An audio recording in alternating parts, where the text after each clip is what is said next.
حضرت سیدنا امام حسین رضی اللہ تعالیٰ عنہ کی شہادت کے حوالہ سے یہ اجتماع ہے۔ امت مسلمہ کچھ آزمائشوں کا شکار ہے، کچھ ہمارے ذہن اس طرح کے ہو گئے، عام آدمی سے لے کر بڑے آدمی تک کہ کوئی بات بڑی جلدی ہمارا ذہن قبول ہی نہیں کرتا۔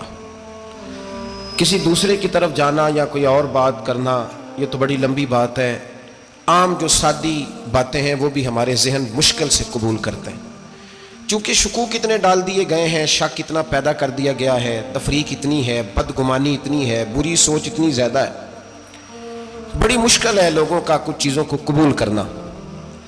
ہم لوگ جو ڈیوٹی کرتے رہتے ہیں تھوڑی تھوڑی، تو ہم اصل میں اذان دیتے ہیں، صرف اذان دیتے ہیں کہ چلو بتا دیں لوگوں کو کہ نماز کا وقت ہو گیا ہے، باقی اس سے زیادہ ہم اپنی حیثیت نہیں سمجھتے۔ اذان دینا ذمہ داری ہے، تو اللہ تعالیٰ جب تک موقع دے گا اذان ہوتی رہے گی۔ کچھ لوگ صحابہ کے بارے میں کمزور جملے بولتے ہیں، غلط باتیں کرتے ہیں، کچھ اہل بیت نبوت کے بارے میں غلط باتیں کرتے ہیں، یہ صرف سنی ہے جو حق چار یار کا نعرہ بھی کھل کے لگاتا ہے اور یہ نعرہ حیدری یا علی بھی کھل کے لگاتا ہے، یہ اللہ نے صرف ہمیں مقام، وہ الگ بات ہے کہ ہم لوگ سننے کو تیار نہیں، سمجھنے کو تیار نہیں کہ اللہ نے ہمیں مرتبہ کتنا عطا فرمایا ہے، یہ صرف ہماری۔ امام حسین کی شہادت کا کچھ تھوڑا سا پس منظر۔ شہادت ہمارے ہاں بیان ہوتی ہے اس انداز میں کہ لگتا ہے کہ کسی مظلوم بندے کو کسی نے پکڑا ہوا تھا تو وہ سارے اسے مار رہے تھے اور وہ منتیں کر رہا تھا کہ مجھے نہ مارو، اتنی ہائے ہائے کی جاتی ہے کہ محسوس ہوتا ہے کہ امام علی مقام بڑے پریشان تھے کہ کسی طریقے سے، اور ان کا خاندان بڑا تکلیف میں تھا کہ جلدی کہیں کربلا سے نکل جائیں۔ حالانکہ اس دھرتی پہ، اس کائنات پہ صبر، شجاعت، استقامت اور حوصلہ جس سے کائنات سیکھے گی وہ صرف امام حسین ہی ہے۔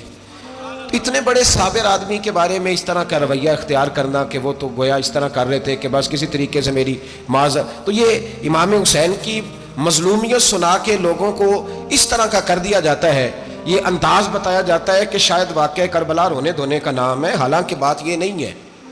یزید کی لشکر جو امام حسین کے مقابلے میں آیا، امام حسین کے لشکر جو اچھی خوشامد کرے اسے اچھی وزارت ملتی ہے، اچھی وزارت اسے دیتے ہیں، جو ذرا صحیح بدتمیز بھی ہو اور صحیح وکالت کرنے والا اسے وزارت صحیح دیتے ہیں۔ صلی اللہ تعالیٰ علیہ وسلم کی چچی جناب ام فضل صبح صبح گھبرائی حضور کی بارگاہ میں آئیں، عرض کی یا رسول اللہ صلی اللہ علیہ وسلم آج میں نے عجیب خواب دیکھا ہے، میں ڈر گئی ہوں۔ حضور نے فرمایا چچی کیا دیکھا؟ عرض کی حضور میں نے دیکھا ہے کہ آپ کے وجود کا گوشت کا ایک ٹکڑا کٹ کے میری جھولی میں آ گیا ہے۔ حضور یہ کیا ہے؟ تو محبوب خواب سن کے مسکرائے، فرمایا چچی یہ پریشانی والا خواب نہیں، یہ تو خوشی والا خواب ہے، اللہ فاطمہ کو بیٹا عطا کرے گا اور وہ تیری گود میں کھیلا کرے گا، چونکہ وہ میرے وجود کا ٹکڑا ہوگا لہذا خواب تجھے یہ آئی ہے۔ تو امام حسین پیدا ہوئے، امام حسن کی عمر ابھی 11 مہینے تھی، تو نبی پاک نے امام حسین کو جناب ام فضل اپنی چچی کی گود میں دے دیا کہ فاطمہ کے لیے دونوں بچے سنبھالنا مشکل ہوگا۔ وہ خواب اس طرح پوری ہوئی۔ امام حسین سے حضور نے بڑا پیار کیا، بڑی محبت فرمائی نبی پاک سے۔ حضرت ابو ہریرہ رضی اللہ تعالیٰ عنہ کہتے ہیں یہ واحد بچہ تھا حضور کے گھرانے کا کہ میں نے دیکھا کہ نبی پاک صلی اللہ علیہ وسلم بیٹھے تھے تو یہ حضور سے کہہ رہے ہیں، نبی پاک سے کہ نانا جی اٹھ کے کھڑے ہو، کہتے ہیں حضور کھڑے ہو گئے، تو کہنے لگے میں نے آپ کے برابر جانا ہے۔ بچے جو مرضی ضد کر لیتے ہیں نا، قد چھوٹا تھا، عمر 7.5 سال تھی، کہنے لگے نانا میں نے برابر جانا ہے، تو نبی پاک صلی اللہ علیہ وسلم نے ہاتھ پکڑ لیے، فرمایا چل پھر ہو جا برابر۔ تو حضرت ابو ہریرہ کہتے ہیں انہوں نے حضور نے ہاتھ پکڑے، اوپر کھینچا تو امام حسین نے پہلے اپنے پیر حضور کے گھٹنوں پہ رکھے، پھر نبی پاک کے سینے پہ رکھے، اور جب ان کا قد سر تھوڑا سا حضور سے اونچا ہو گیا تو محبوب فرمانے لگے چل بس کر، تو نے تو کہا تھا آپ کے برابر ہونا ہے، تو اوپر نکل گیا ہے، چل بس کر۔ فرماتے پھر امام حسین نے زبان باہر نکالی تو محبوب ان کی زبان چوسنے لگے، پھر ساتھ لٹا لیا اور انہیں سونگھنے لگے۔ تو میں نے عرض کی حضور آپ حسین کو سونگتے کیوں ہیں؟ تو فرمایا ابو ہریرہ مجھے حسین کے وجود سے جنت کی خوشبو آتی ہے، مجھے حسین کے وجود سے جنت کی۔ ایک دن حضور گزر رہے تھے، اصل اس طرح تھا کہ یہ نبی پاک کا حجرہ تھا، جن لوگوں کو اللہ نے مدینے کی زیارت کرائی ہے وہ جان سکتے ہیں، نبی پاک کا حجرہ تھا، تو حضور کے حجرے کی اس جانب یعنی مسجد کی جو بالکل سیدھ ہے اس کی بیک میں سیدہ فاطمہ رہتی تھی، تو حضور اکثر نہ نماز کے لیے جب نکلتے تو حضرت فاطمہ کے حجرے کے پاس سے ہو کر دوبارہ محراب میں جاتے۔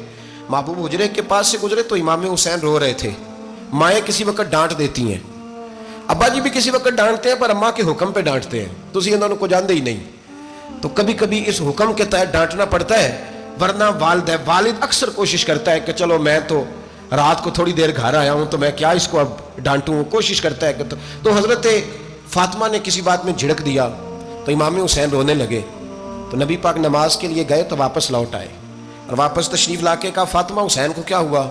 عرض کی یا رسول اللہ تنگ کر رہے تھے میں نے ڈانٹ دیا ہے۔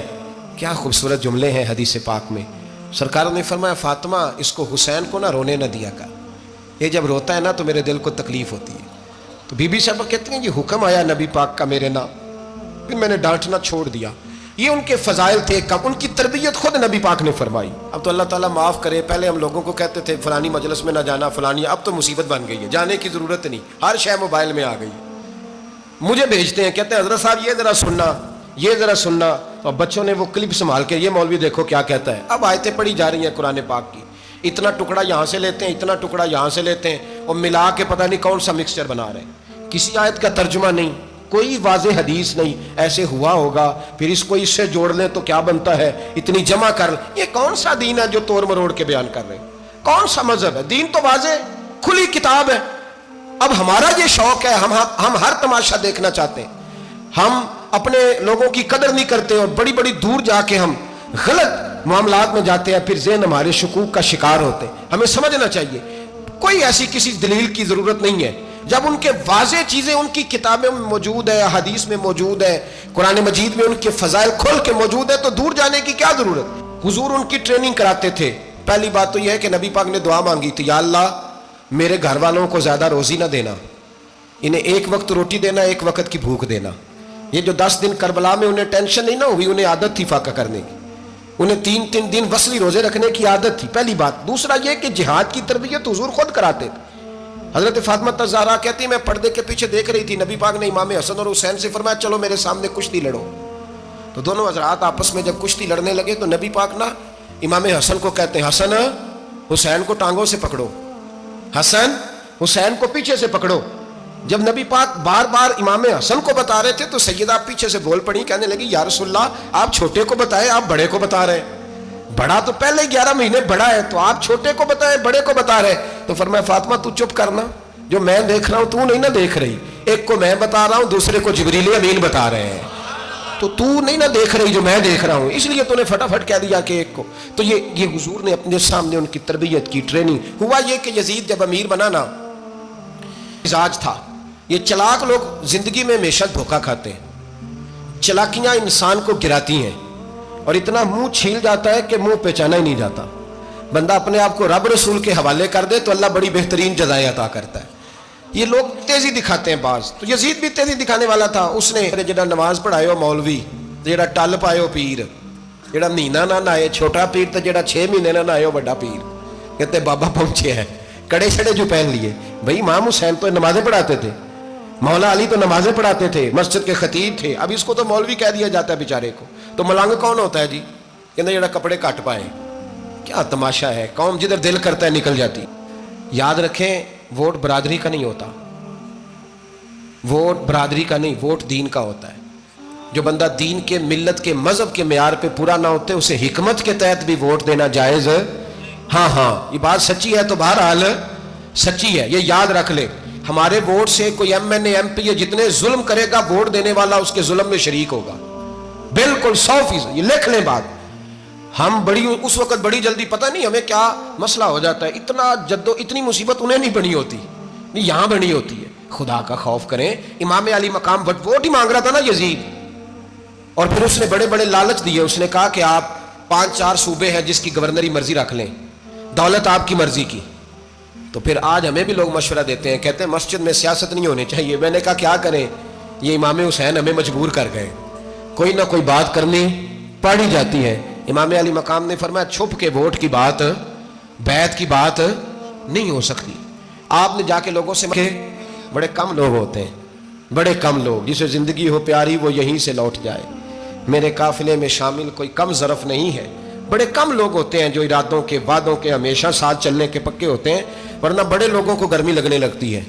حمایت فراڈیاں دی کرن ڈے ہیں تو پھر چھڑ دے کیوں نہیں ہیں؟ انہیں دھوکے باز ہی انہیں کرایا انہیں کھ نہیں، تو پھر چھوڑ دو جان، تم ہی چھوڑ دو۔